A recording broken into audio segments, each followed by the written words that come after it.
Disney Plus brings movies, shows, nostalgia, and joy right to your screen.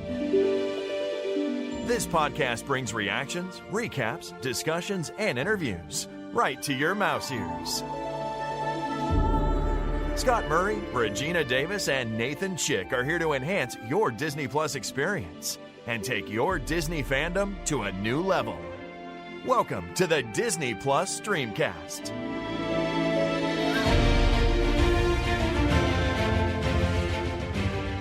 Welcome to the Disney Plus Streamcast. I'm Scott Murray, and with me is Regina Davis. We are officially heading into our third week of Disney Plus, and we have more to talk about today. Later in the show, we're going to discuss the third episode of The Mandalorian and the first episode of The Imagineering story. Our featured discussion is all about the world according to Jeff Goldblum. But first, let's introduce our third host and get some news. It's time for News with Nathan.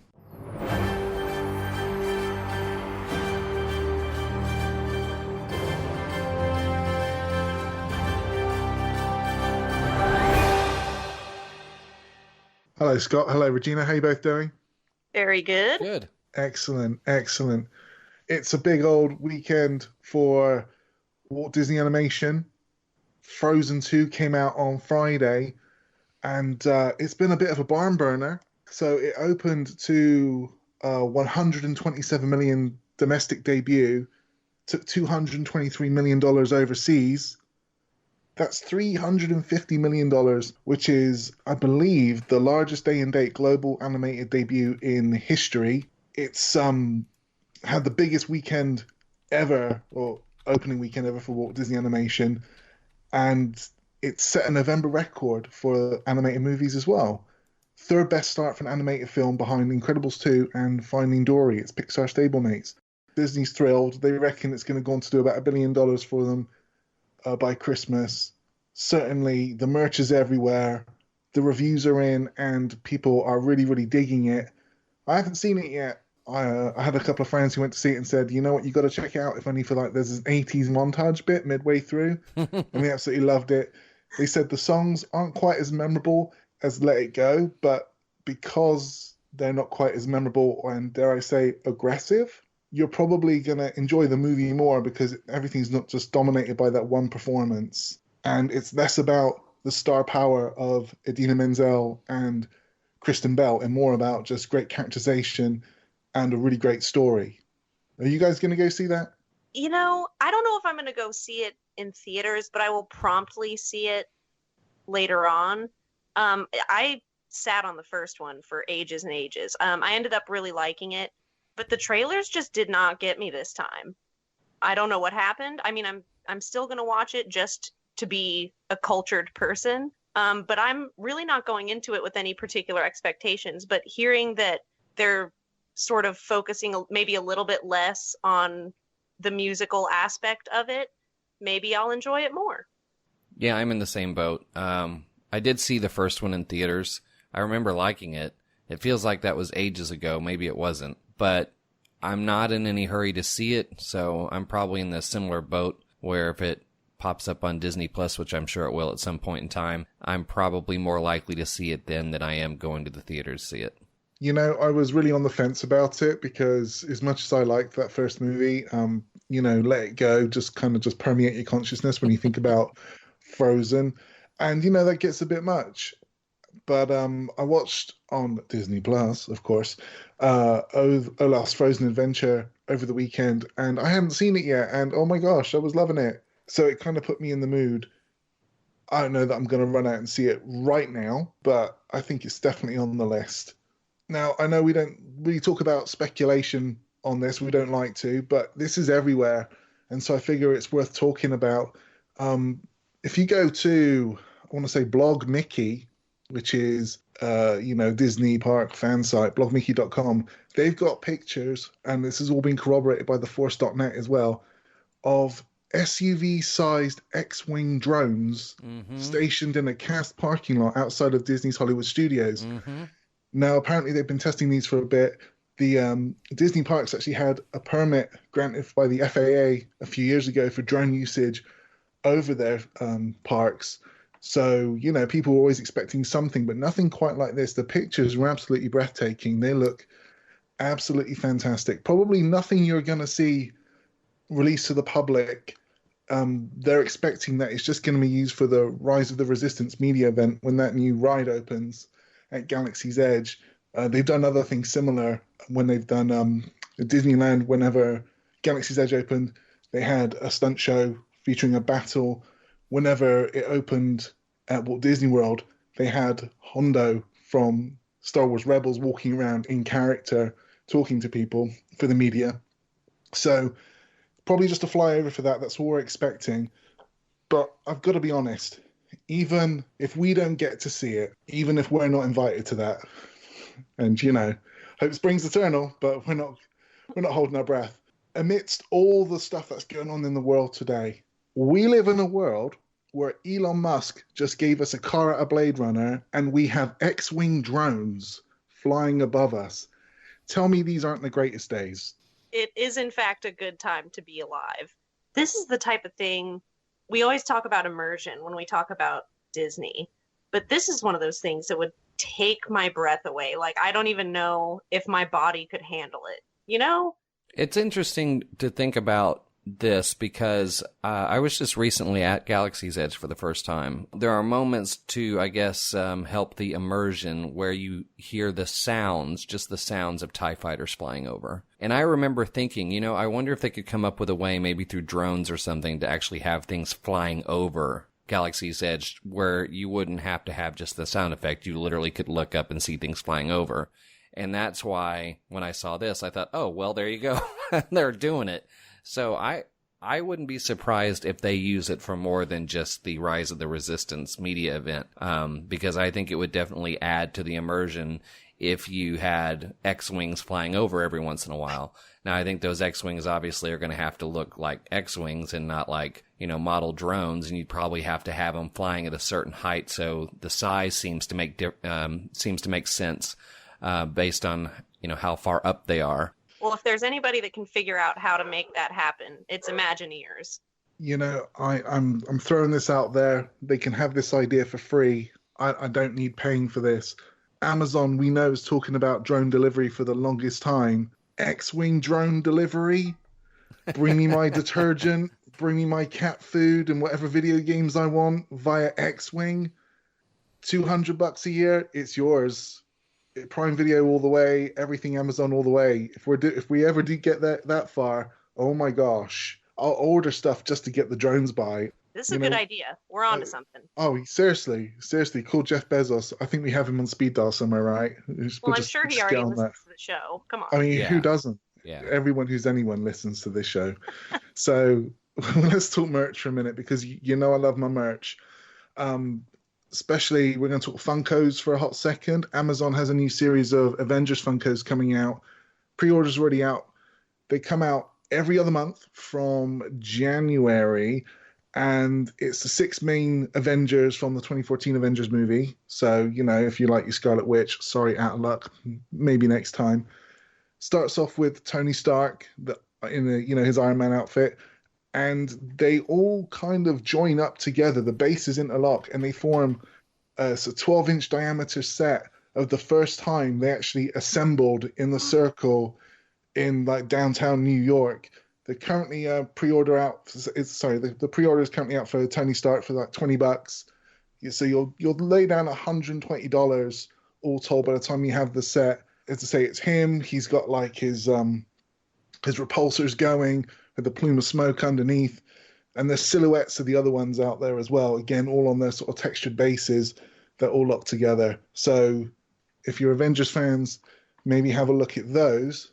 If you like your Disney, Michaels has some DIY Disney pops out. Bo Peep from Toy Story, there's Simba from The Lion King, and Dumbo from that one movie whose name I can't remember. Got an elephant in it, you know the one. Anyway, they're blank, and you can customize them however you wish. They're exclusive to Michaels. They come out this week. I've seen some people do some really, really crazy vinyl work and customs, especially with the superhero stuff, but, the Disney ones as well, taking after the Couture de Force line done by Ionesco and Romero Brito and his pop art stylings, his interpretations of Disney characters. I think these are going to be really, really hot. So if you like your Funkos and you like your Disney, get yourself to Michael's and get you those blanks. I think they're not going to last very long. They'll be done by the end of the year for sure. Also, speaking of merch, it was funny that we were talking to Dan Zare last week about Baby Yoda merch. Literally within days of that thing coming out, the announcement that Baby Yoda merch is coming out in time for the holidays. The only specifics that we've seen so far are a couple of t-shirts, one of which says The Mandalorian on it. It has Baby Yoda floating in his little pod. Whether or not it's going to include Funko Pops or plushes, which you know will be out at some point in time. I don't know if that's going to be included in what's coming out before Christmas, but apparently stuff is coming. Yeah, they didn't waste any time with that. No, I mean, yeah, they've watched people go bananas on Twitter for the last 2 weeks and go, okay, everybody knows about it now. The moment we saw him, though. Get on it and make something. As soon as we saw it. Yeah. Yeah, I mean, it's funny.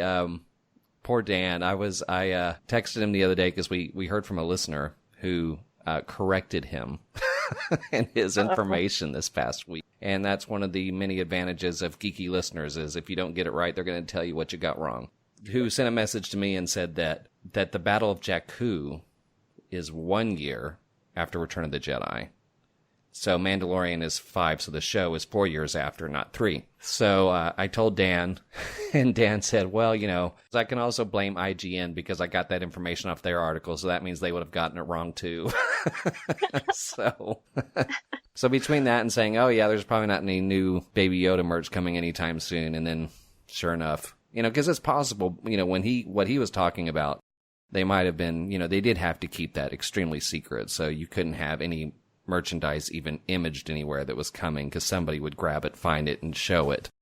So they may have not planned on it initially, but with it going as viral as it has, I mean, they can make anything as quick as they want. So as far as I can tell, they've decided maybe we should get some stuff out now because everybody's going to want that stuff for Christmas, so get on it. Mm-hmm.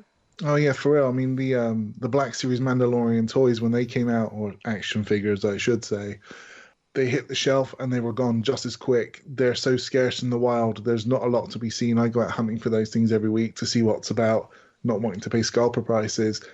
And yeah, you know, that there's such a great appetite for that merch at the moment. So I don't blame them for trying to jump in on that. The two pieces that I'm really interested in right now, SH Figure Arts have their Mandalorian figure coming out in about May next year. He's super posable. He's not the version that has all the Beskar on him. He's like the regular dirty sort of Mandalorian that we've seen from the publicity stills, but super articulated, has his rifle, has his blaster, has the holster for that, the weathered cloak and all that stuff. Looks really good. And the other one is a Best Buy exclusive that actually is out for pre-order right now. And it's a guy that we're going to talk about today a little bit.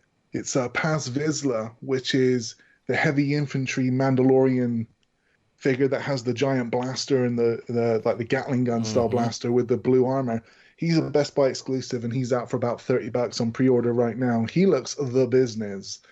So if there's one you really want, and maybe you missed out on the carbonized variants when they came out, go after that one. That's in Best Buy right now for pre-order. I think the last thing we're going to talk about on the news front is everything coming out for next month. Disney Plus released a list of everything you can expect over the next few weeks.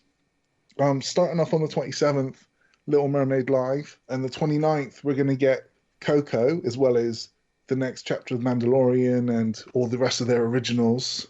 Other high points, though, December 1st, you can see a bunch of Disney Junior stuff on there, like Henry Hugglemonster, Miles from Tomorrowland, Star vs. the Forces of Evil, Garfield, and there's some other Nat Geo stuff as well, like The Incredible Dr. Pole, the Vet series that they have. One Day at Disney premieres on the 3rd. Thor Ragnarok comes out on the 5th.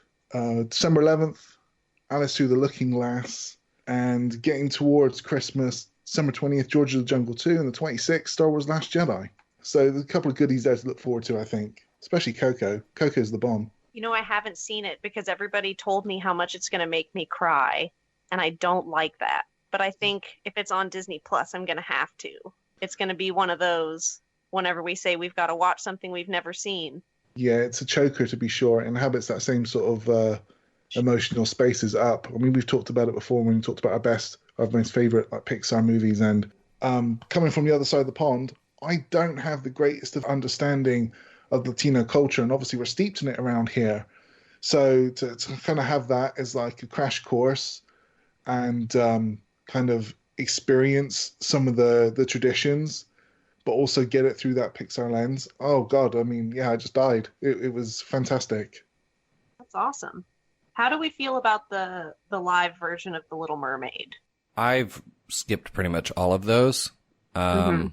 just because, I mean, it just... Kind of weird, right? Yeah, I mean, can't you wrap know, my head around. I wasn't even interested in the live action Christmas Story. I didn't watch any of it. And I recorded it for Jen because The Little Mermaid's like her all-time favorite Disney animated movie. She's a big fan of Sebastian. Not a big fan of Flounder, which is amusing because apparently Flounder in the live action version was terrifying. Oh God. It was viral on Twitter just how scary looking Flounder was in that live No, action and version. see, that's the thing. There's going to be weird stuff because it's live action and it's live. Like I just feel like there's all these little things that go wrong or that just are a little bit off, and they do, and then I get this weird secondhand embarrassment, and I just don't have a fun time watching it. Yeah, I just don't. It just doesn't interest me. I don't really understand the point, but that's me. I mean, if people out there that really love it, great. Then you've now got it on Disney Plus. It's just not for me. Well, that was fun. That's all the news I have for you this week, guys. All right. Nice. Thank you so much. Well, since the last episode, we've had a chance to watch more programming on Disney Plus, and we need to talk about it. So today's discussions will focus on The Mandalorian, The Imagineering Story, and The World According to Jeff Goldblum. That's next on the Disney Plus Streamcast.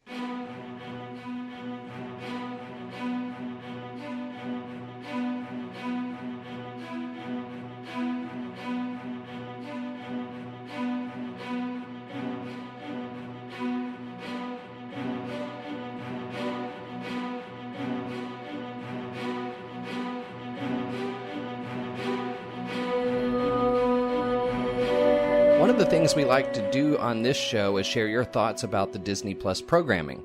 One of the ways we do that is by sharing some fan tweets. If you want to make sure we see your Twitter reaction, be sure to tag us at Disney Plus Cast. You can also email us your reviews or reactions through our website. Just fill out the contact form at disneyplusstreamcast.com.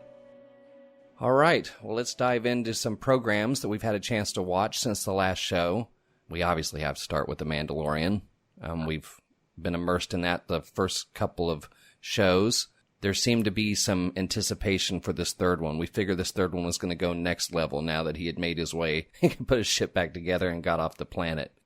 I have to say, just without even talking about the details, this was a fantastic episode. This is the type of show that really has me anticipating next week. It's not that I wasn't looking forward to it already. Of course I was. It's Star Wars. It's an original show. I knew I was going to watch it every release on Friday.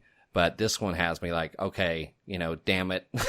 Maybe I did want it all dropped at once because I'm ready to see that next one. This was about as Star Wars as you could get. I think it was the most Star Wars-y episode up to this point. All kinds of fantastic action sequences. We, see the Mandalorian take some risks, obviously. You saw poor little Baby Yoda the Baby Yoda thing, get kind of taken away, and man, you were feeling terrible for it, scared for it, and then you suddenly started to relate to the Mandalorian's concern for it, and you knew when he got on that ship. I love how when he got on that ship and looked at the little ball on top of the little lever that it kept messing with, you thought, shoot, I gotta go back and get that thing. God. Even cooler, I think the lady's name that directed this was Deborah Chow, is that right? Mm-hmm. It is indeed, yeah, absolutely. She's doing the Obi-Wan series. Yeah, and she is now officially the first woman director of a Star Wars show. So I think she did a phenomenal job because this is, up to this point, I like the first two, but this is far and away my favorite of the series so far. She nailed it. The action was phenomenal. It made me laugh multiple times. It made me feel like I was about to cry multiple times. It gave me more of a backstory about the Mandalorian. And after seeing that scene with the armorer, I wasn't sure how much more of that I was going to get, but I thought that that was one of the coolest things I'd ever seen. And then they have this several minute long scene with her again as he's getting his entire setup redone. And then you meet all these other Mandalorians, and it just turns into this really cool sort of myths and legends thing. And that was just incredible.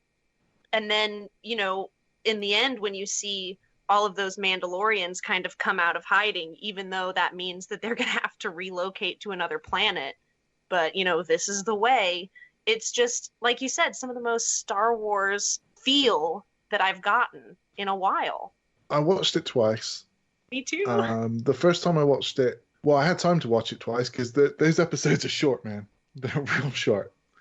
And I don't mind that because I remember watching Flash Gordon shorts with my dad back in the day. Not that I'm that old, just that I got to watch like them again with him. So calm down. And I kind of like, so I like the pace of it and the speed. That's kind of cool. And I like the daring do. And, you know, the fact that the Mandalorian has a slight kind of, he looks a slight resemblance to the Rocketeer. You know, all this, the pulpy stuff is kind of, I'm digging it. It's cool, but obviously not intentional. Just me. That's fine though. So I watched it once and thought this was really cool. Yeah, and it was cool to see all the weaponry used. You know, I saw the blasters and then the little needler that made me think of Halo a little bit, only it goes in different directions, and the whistling, and of course the flamethrower too. Oh my gosh. Yeah. So that was neat. And then I thought, okay, watch it again and be a little bit more objective. Try to I want to say like channel my inner Snoke on this, but I felt like I had to be a little bit more cynical when I watched it the second time because we're trying to be objective to a certain degree. I mean, you know, we're going to shill for this every week regardless. And bits I didn't love were the plot armor, stormtroopers always being stupid. Oh, there's a hole in the wall. Yeah, I better go check it out then. Just the two of us, I'll be fine. Yeah, what could go wrong? Someone just blew a hole in the wall. We're just going to go for a walk around. What could go wrong? You know what? And there he is being surrounded again. Well, gosh, if only he had a weapon to help him get out of the jam like that where he was surrounded by 4 or 5 people. Oh, I know, little birds. Brilliant. So, okay, the payoff came a bit quicker than we all anticipated, but, you know, whatever, it works. And at the end, he can't win a fight by himself again, can he? Because his mates had to come and show up and bail him out again and bring their jetpacks and all their heavy artillery. And that's the third fight in a row at the climax of an episode that he's not been able to sort of nail by himself, and he needs some help and a big set piece to get the job done. I'm not being critical in that regard. I could stand to see Mandalorians all week, you know, like every episode. I'm down for that. But again, they're kind of like just underpowering him a little bit. You know, he's not really getting over as a badass again. And when's that going to happen? Well, the one bit where I thought he did get his bona fides in that, though, that vibroblade kill midway through. Oh, and you saw the blade vibrating. I was like, oh, that looks really deadly. I just, more of that. That'd be good. I mean, I think him single-handedly walking into that building and effectively not only going in and getting the baby Yoda, but also effectively working his way out of the building, there was a lot of badassery there. I mean, from the moment where that thing popped out of the wall and he just tore the head off of it and then worked his way in. I mean, I love it when he comes out and he takes out 4 stormtroopers when he steps out all by himself. And I think working his way through it, he used some stealth. He popped up different places and took people out. Used, you know, sometimes even extreme weaponry when he needed to, like the flamethrower. That might have not been necessary there, but he used it. So, you know, I think as it relates to some of the other things, I mean, I think that goes back to what Dan was talking about last week when we were saying that, you know, the fact that he's not going to be as unrealistic as Rambo has some value in this story, because that's not the story they're trying to tell. I mean, you know, you basically had a whole city out there after you, because when he was walking through the streets, everybody had, you know, the little blinkers on again because it was time to go back and get the bounty again. And suddenly everybody wanted it, knowing what the reward was going to be if they could get it. And, you know, so it was him versus a whole town. It's not like he, you know, fought 4 people and couldn't handle it. I mean, it was everybody in the town plus everything that had, was still after him from that initial attack. So he was going to need help. I think that gave a really nice moment in the story to see a little more of Mandalorians And then, of course, the line that went with it, "This is the way." I'm surprised that wasn't the newest hashtag to go along with "I have spoken." Because that's what I said. I was like, oh, there's the next hashtag. So I think that was it can't always be just about him. I think that was an important moment in the story to, see Mandalorians work together. We've seen so little of them in all of Star Wars visual lore as it relates to films and whatnot. So I think that was actually a good moment for the show in general. I might have liked to have the Mandalorians themselves come in a little bit later. I don't know what the payoff is. It makes me think that the payoff we'll get later on down the season is going to be absolutely fantastic, because if they can throw away a moment like that in the third season, I say throw away, or third episode, I'm not sort of being glib, but you know what I mean? That's something that you could probably tie a whole series around, that climactic battle, and they chose not to. There's something else coming, so that's exciting. But you remember we're watching things set in a galaxy where once upon a time a farmhand, an old man, a walking carpet, and a wise guy got themselves into a space station the size of a moon with a big old laser on it, and got themselves back out again with battalions of those stormtroopers on there, and had no problem at all. So, I kind of expect a little bit more from my bounty hunters, but that's all right. We'll agree to disagree. We had a chance to watch something we haven't discussed yet on the show. This is the third episode of The Mandalorian we've talked about. There are 3 episodes of the Imagineering story. We didn't have time to watch all of those, but we have all had a chance to watch the very first one. And I think, aside from The Mandalorian, right now, I think it's probably, I still have more things to check out, but it's probably my favorite show so far, original series that I've seen on, outside of The Mandalorian that I've seen on the show. I was completely immersed in this, and I think part of it's because, despite my Disney fandom dating back to when I was a kid, I didn't really know a whole lot about Walt Disney. I mean, I knew bits and pieces of it.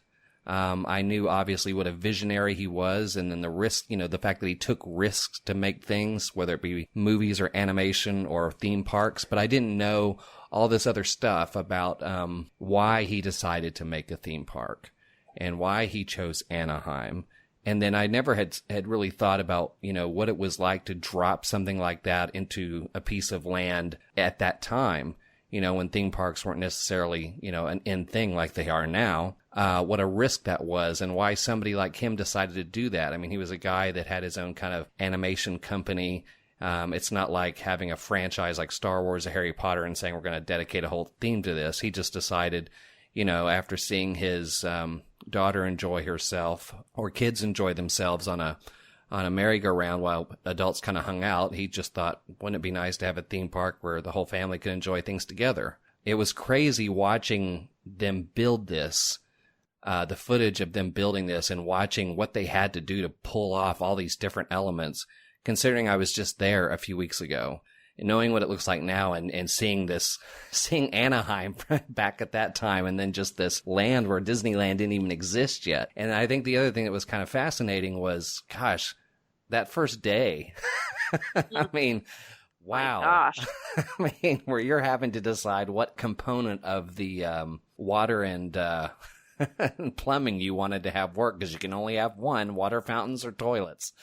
And Yeah, Walt because of chose the plumber's toilets. strike. Yeah, because of the plumber's strike, on top of everything else. So I never considered what day one at Disneyland would have been like. So it was really fascinating to see what happened. And it was really cool to be able to have people on that show that are still around, that got to work with Walt, and hear them talk about how he ran things, how he empowered people to just keep doing things next level by empowering their talents each and every day just to go do it. And then how much they still miss him and love talking about him all these years later, when Disney's become this gigantic machine of pop culture and fandom now.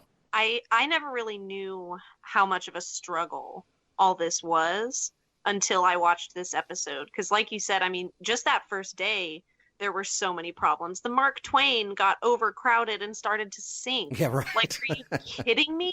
Like, those are huge problems, and they were happening all over the park all at once. And that first day wasn't the first day that things had been chaotic like this. It had been a journey through this entire process of things just not going right, things going crazy over budget. I think they said at one point, Walt Disney had said that they'd spent half their budget, but there's not a single thing that somebody would pay 15 cents to see. So he really was dealing with some serious pressure and some serious anxiety, and I had no idea. And then it showed you, it wasn't all just like, oh my God, this was so terrible to do. I mean, they show you really cool things, like there really is a basketball court inside the Matterhorn. I'd always heard or at least legend. a goal.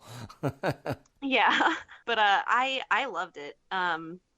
The part that I got a little bit uncomfortable watching was they've never shown us such a deep dive into the animatronics, and that just wigs me out. And they just show everything, and I'm really excited to watch the rest. It's funny to think about how nowadays, we get consumed. If you go to the parks, one of the most important things to most people that visit the parks are the fast passes. And here they were on the first day, and people were just hopping the fence and getting in the cars to drive.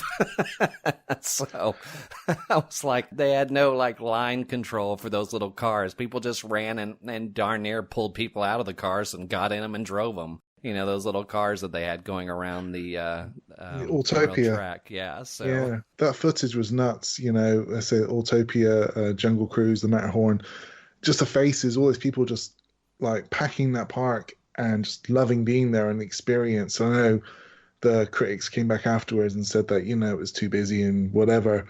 But all those folks there, they had that look of just glee and wonder and amazement on their faces. And I'll tell you what was really, really sort of telling to me as well, whenever they interviewed these people I think Marty Sklar, and they had the footage with they were talking to, John Hench and Xavier Atencio and those people, just the way they thought about that, you could see that you could hear the enjoyment in their voice when they talked about all the cool stuff they got to do. When people were talking about Mary Blair and talking about her experiments with color and how awesome her palette and her eye for color was. She threw away the color wheel and just put these mismatches together just to make something amazing in her concept art. Again, the wonder they took with which they talk about each other, you really get the sense of just how awesome, how special that was. I really thought to begin with it was going to be a puff piece, because there's the Iwerks. Her family has been in Disney for years and years and years. Don Iwerks, he is he's a Disney legend. He's done lots of really amazing technical stuff there as the Imagineer. Her grandfather, Ub Iwerks, he created Oswald the Lucky Rabbit and collaborated on the design of Mickey Mouse back in the day. Again, without him, there's no Disney. So, I was ready for it to just gloss over some of the sketchier bits and just be a big old, infomercial about why I should love Disney. But the passion and the magic just came through again and again and again. And I think even the most jaundiced person like me could watch that and just think, oh my gosh, this is such an amazing endeavor. And the sum was greater than all the individual parts. And just what a triumphant achievement that really was. Disneyland, it was fantastic. I loved every second of it. They had a sense of humor about it, too, because I remember laughing out loud at how, on the one hand, it was fascinating to watch how they came up with It's a Small World. And, the guys that helped write all the songs for Mary Poppins, I think, were key in developing the song that that everybody knows now. And, over the years, that's been a joke of how, that song just...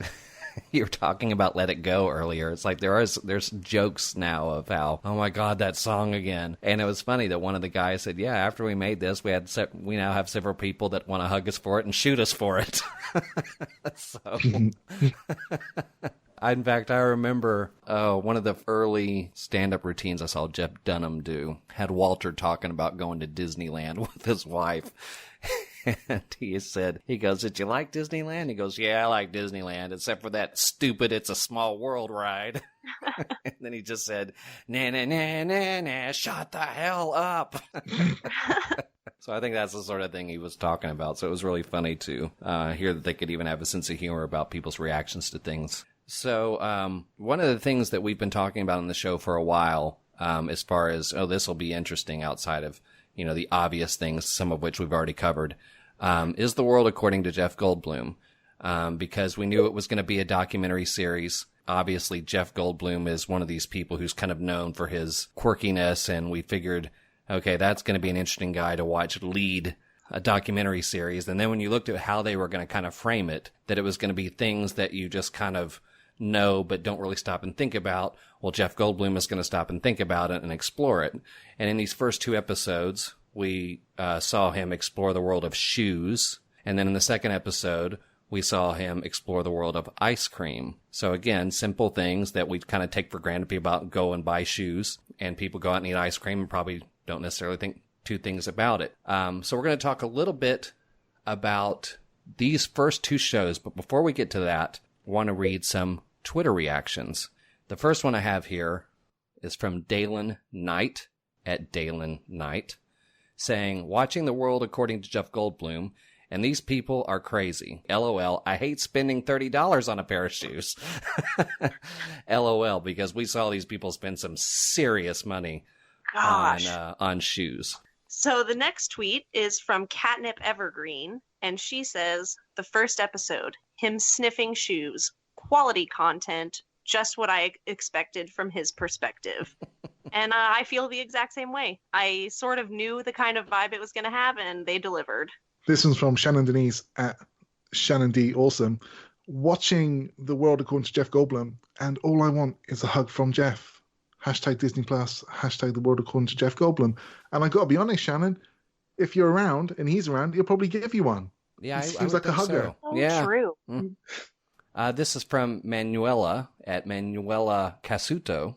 Jeff Goldblum taking shrooms and going into a forest to taste flowers for ice cream flavors is some of the strongest TV I've seen all year. Yes, it is. You definitely haven't seen anything like that this year, I can tell you that much. Our next tweet is from William Bracken at Brackentology, and he says that Jeff Goldblum so far has received his own personalized pair of designer shoes and his own artisan ice cream flavor. How great must life be if you're Jeff Goldblum? Guy's the best. Hashtag the world according to Jeff Goldblum. I mean, he just oozes awesome, and the life that he lives is equally awesome. I can't even imagine. This last one is from, well, it could be Bree, could be Bry, but it's at Bev1997, who writes, Jeff Goldblum running down the beach with an ice cream cone is a vibe that I want to experience. And you know what? If they could ever do like emotional VR, I think that would be one I would want to experience too. Yeah. All right. Well, we've heard what some people on Twitter thought. What did you all think? Start with the shoe one first. I had always known that sneakers were a big deal, just because I've seen some of the lengths that people go to just to care for them or to acquire them, but I didn't realize it was like this. And so seeing that this show is going to have Jeff Goldblum taking pretty deep dives into these various, cultures, you actually end up learning a lot. And I actually have a lot more respect for sneakers than I did going into it.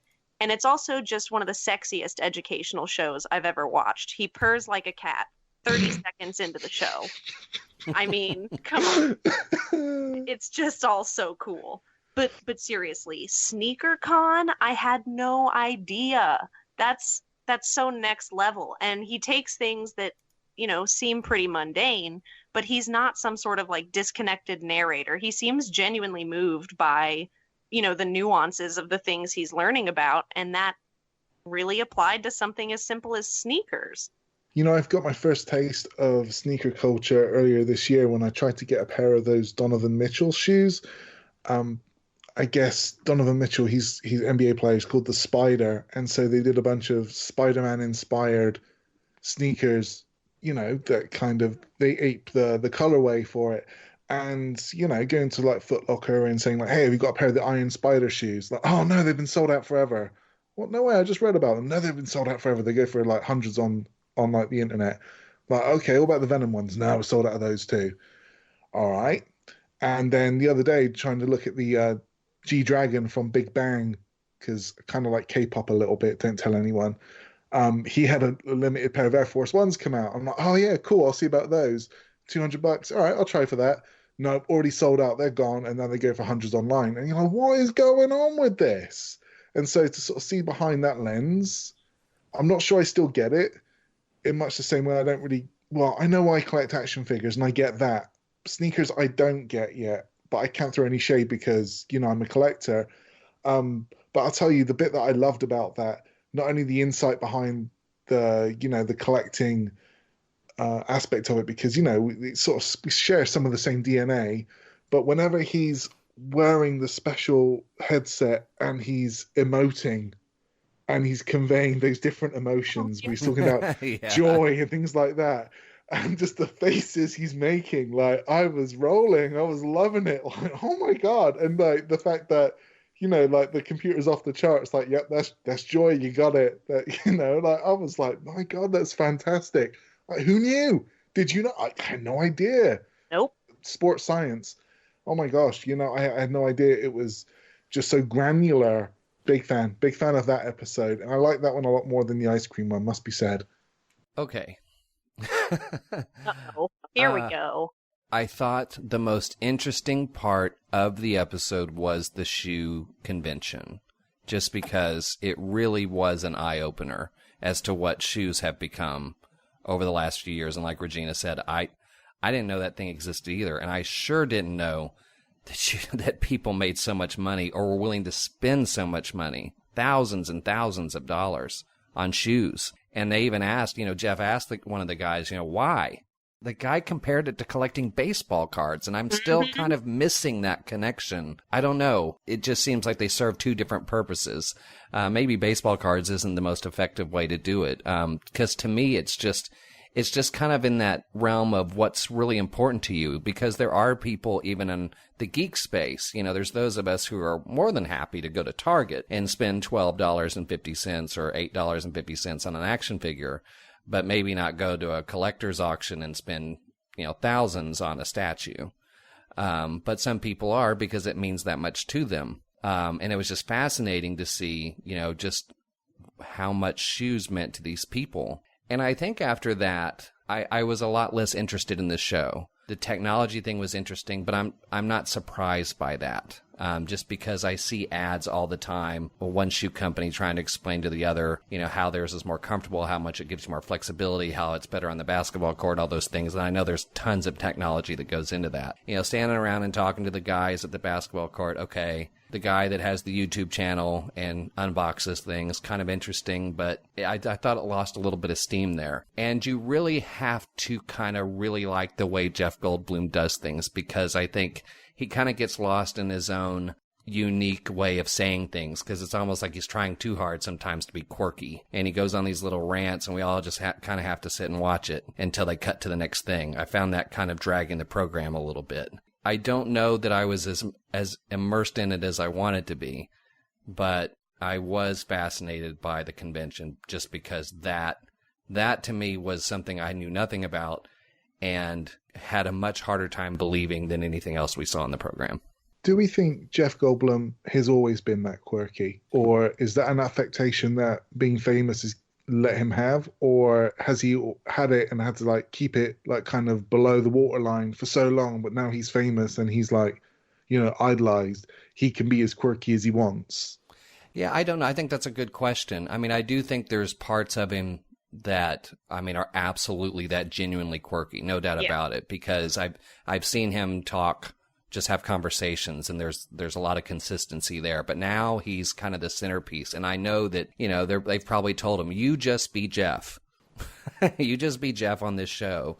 And I think that, when he's talking to somebody and having these interactions, you're definitely seeing him. But it's when he's off camera and he's looking at the camera and he's just trying to say all these random things, to me, it's not as engaging. And maybe that's being a little bit of a documentary snob or something, where I'm just expecting it to be a little more focused narrative. But, I just think sometimes watching him kind of just say all these random things, and then at times it looks like he's trying to think of something kind of clever, wacky to say. And it just, it's almost like the old man in the Christmas Story trying to think of a real zinger, and all he came out with is this. Because I have a hard time thinking of him going into like the audition for The Fly and doing those mannerisms, and David Cronenberg saying, yeah, totally, I totally see Seth Brundle in you. Like, yeah, body horror movie, half human, half fly, scaring Gina Davis half to death and all the rest of it. You look disgusting. And he's going, fly, yeah, yes, fly, yes. I love a fly, yes, ooh, gotta have a fly, half fly, Brundle fly, yeah. I don't see it, but when you're Hollywood, and I guess you can, go a bit Joan Crawford, go off the reservation. I mean, fair play. It's Jeff Goldblum. He's pretty harmless. I mean, he seems like a lovely bloke. I just wonder sometimes with that. Yeah, I mean, I think you could argue that he is the strength and the weakness of the program. Because I think as far as documentaries go, I don't feel like I learn as much as I should, as much as it is, hey, look at this. Hey, look at this. Hey, look at this. Hey, look at this guy doing a YouTube channel. Isn't this kind of interesting? Ooh, look at all this technology. Yeah, it's interesting, but I don't really feel like I'm learning a whole lot. And I thought in some ways that was the point of the show, is you're going to be learning things about sneakers that you didn't know. It's not hard for me to believe guy has a YouTube channel where he unboxes shoes. I see that all the time.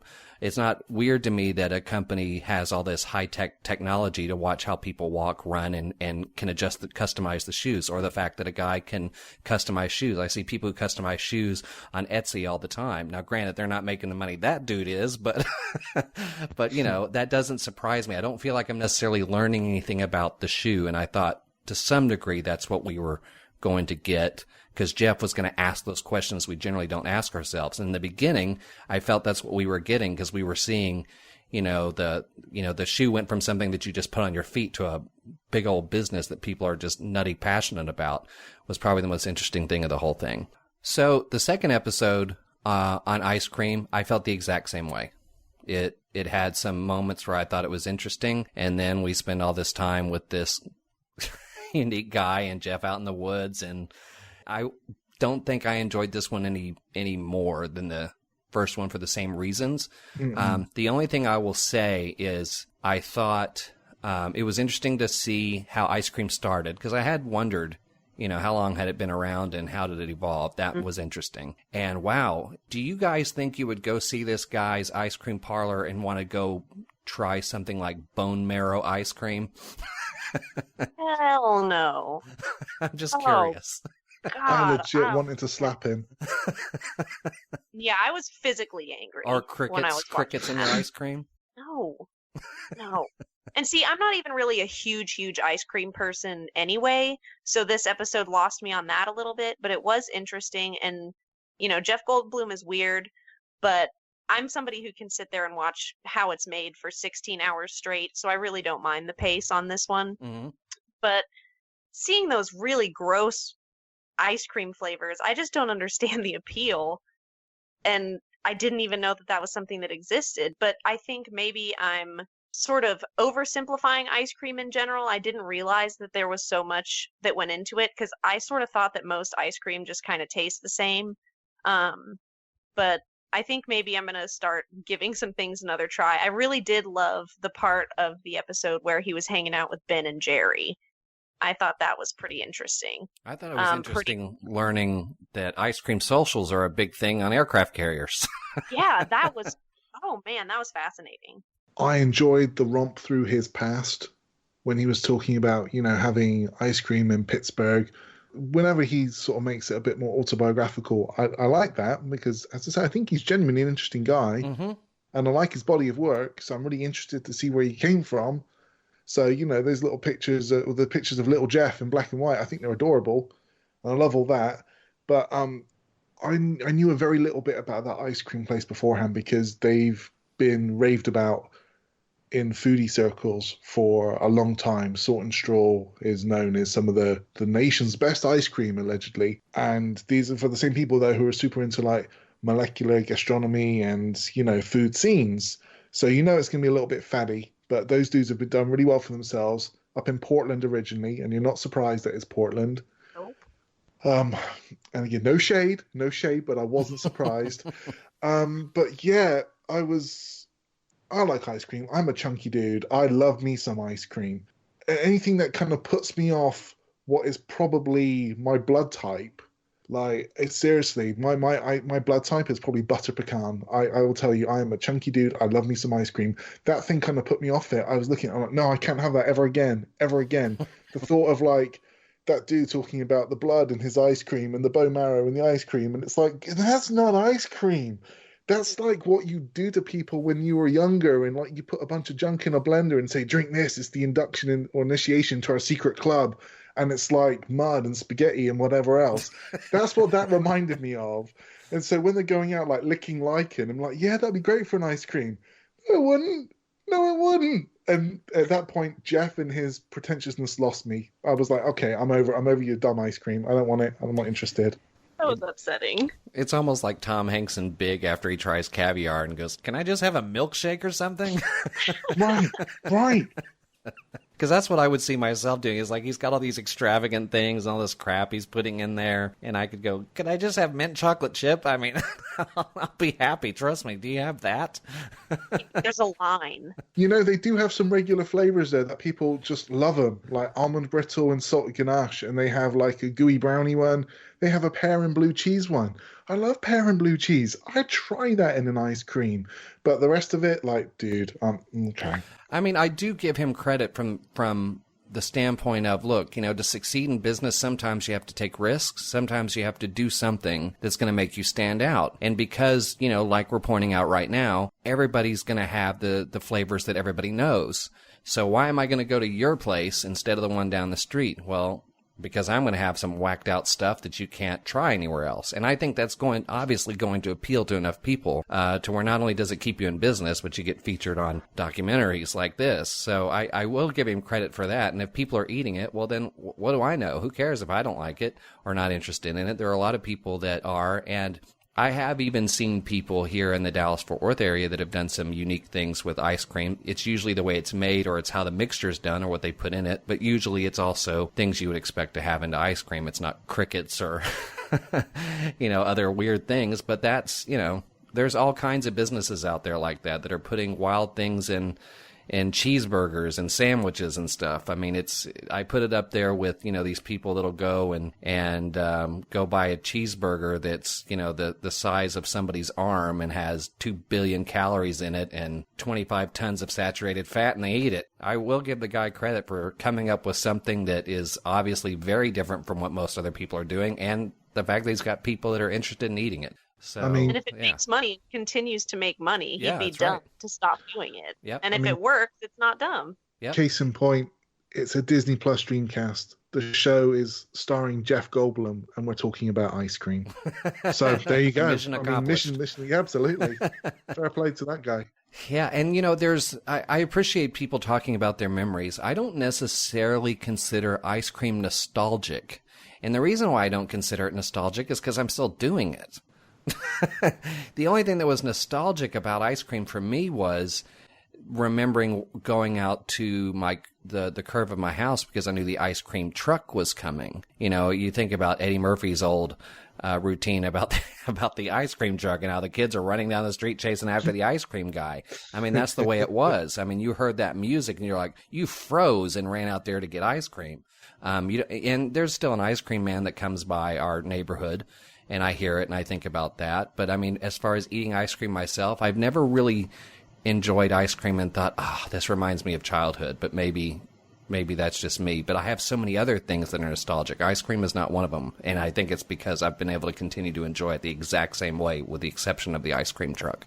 Well, maybe you just have to get it out of an ice cream truck before you feel the nostalgia. Because it sounds like you've got some. So I think maybe you need to hear that music and be standing on the curb, maybe chase it a few blocks. What is nice about the ice cream truck coming by is, you know, I talked last episode about how Pete's Dragon was the last movie I saw with my grandmother. And I was a little kid when my grandmother passed, and I was really close to her. And one of her favorite songs of all time was The Music Box Dancer. And in fact, my mom, this was my mother's mom, that is her ringtone, is the Music Box Dancer. And there's been times where an ice cream truck has gone by when I'm visiting my mom, and we'll hear the ice cream truck playing the Music Box Dancer. And my mom always likes to say that means my grandmother is close by. And I have heard the ice cream truck come by our house playing the Music Box Dancer. So I guess there's a deeper connection to my childhood from that part of the ice cream truck. I love that, mate. That's beautiful. So there you go. If you weren't watching the show for the Disney Plus Dreamcast, would this be something that would be on your must-watch list continuously as new episodes are released, based on what you've seen in the first 2 or 3 episodes? So it's probably not something that I would sit directly in front of the screen and mute my phone for. But I do a lot of sort of just passive activities around the house, and it's definitely something that I would have on that I'm passively watching. Not the sort of background thing where I'm not paying attention to it at all, but yeah, I'll watch the rest of it, just not with a whole lot of gravity. Yeah, same. Like easy listening, but it's Yeah. easy watch. Yeah, that's the sort of thing I could put on in the background while I do the laundry and not really stress too much about what I'm missing. Mhm. Yeah. If I'm scrolling through everything and I don't want to watch something that's an hour or 2 hours long, maybe I sit through it just to kind of see if there's anything interesting to learn or just watch what they do with it, despite the fact that I found a lot of what's happened a little bit underwhelming. But I think it's just interesting enough to where I might dive into it here and there, especially if I see they're covering something that even despite my mixed feelings about it, I go, okay, that might be interesting to see what he does with that. Well, that's going to wrap up today's episode. Join us next week where our featured discussion will be Lady and the Tramp. So follow us on Twitter at Disney Plus Cast, get episodes at DisneyPlusStreamcast.com, or subscribe to the show through your favorite podcast provider. If you have an opinion you want to share and have a chance to have it read on the show, contact us using the contact form on the website or tweet us. We'd love to hear from you. Thanks so much for listening. We'll be back with a new episode next week. Bye. Bye. Bye, everyone. The entertainment, adventure, and magic on Disney Plus never stops. So join us for the next episode of the Disney Plus Streamcast. You can subscribe to the show on podcast providers like iTunes, Stitcher, and Spotify. Search, stream, or download any episode on our website. While you're there, get news updates, watch videos, follow us on social media, and check out the Streamcast Spotlight. Just go to DisneyPlusStreamcast.com. Thank you for listening.